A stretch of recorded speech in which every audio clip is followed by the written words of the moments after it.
देश के अलग अलग हिस्से से एक बार फिर से कोरोना के बढ़ने की खबरें आ रही हैं। संख्याएं लगातार बढ़ रही हैं। देश में पिछले 24 घंटे में कोरोना वायरस के 53,476 नए मामले सामने आए हैं और जो पिछले 5 महीनों में सबसे ज्यादा हैं। पिछले 24 घंटे में 251 मरीजों की मौत भी हुई है। कोरोना के तेजी से बढ़ते हुए मामलों के बीच स्वास्थ्य मंत्रालय ने दोहराया है कि कोरोना का टीका सुरक्षित है। टीका लगवाने के बाद करीब 80 लोगों की मौत हुई है, लेकिन टीकाकरण से इसका कोई लेना देना नहीं है।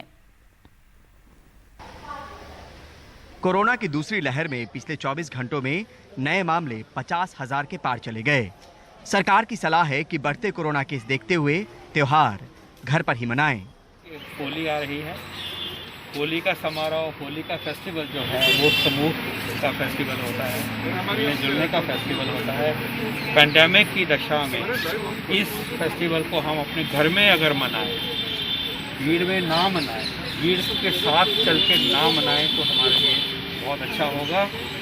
फेस्टिवल बनाते रहेंगे, लेकिन जो वायरस की मार जो पड़ रही है और उसके बढ़ने की संभावना और बढ़ जाएगी।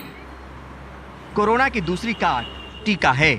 सरकार का कहना है कि कोरोना का टीका बिल्कुल सुरक्षित है। अब तक इसकी वजह से एक भी मौत नहीं हुई है।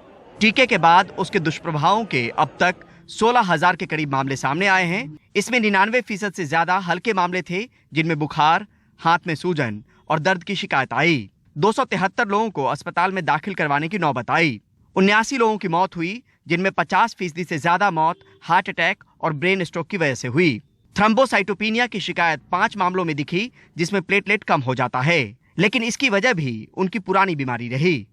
एनाफाइलैक्सिस या सीवियर एलर्जी लगभग 15% लोगों में थी और उसको प्रॉम्प्टली मैनेज कर लिया गया, क्योंकि हमारा प्रोटोकॉल है इस समय वैक्सीन देने का कि वैक्सीन देने के बाद कम से कम आधा घंटा आपको इंतज़ार करवाया जाता है। ये बहुत ही महत्वपूर्ण है और इससे ये लेसन भी मिलता है कि अगर मैं कम्युनिटी में जाकर के सबको इंजेक्शन लगाता हूँ और किसी को अगर एलर्जी या एनाफाइलैक्सिस हुआ और उसको समय पे इलाज नहीं मिला तो मृत्यु होने की संभावना होती है। पहले कहा जा रहा था मास्क ही वैक्सीन है, अब सरकार कह रही है मास्क भी है, वैक्सीन भी है, तो दोनों का इस्तेमाल करें।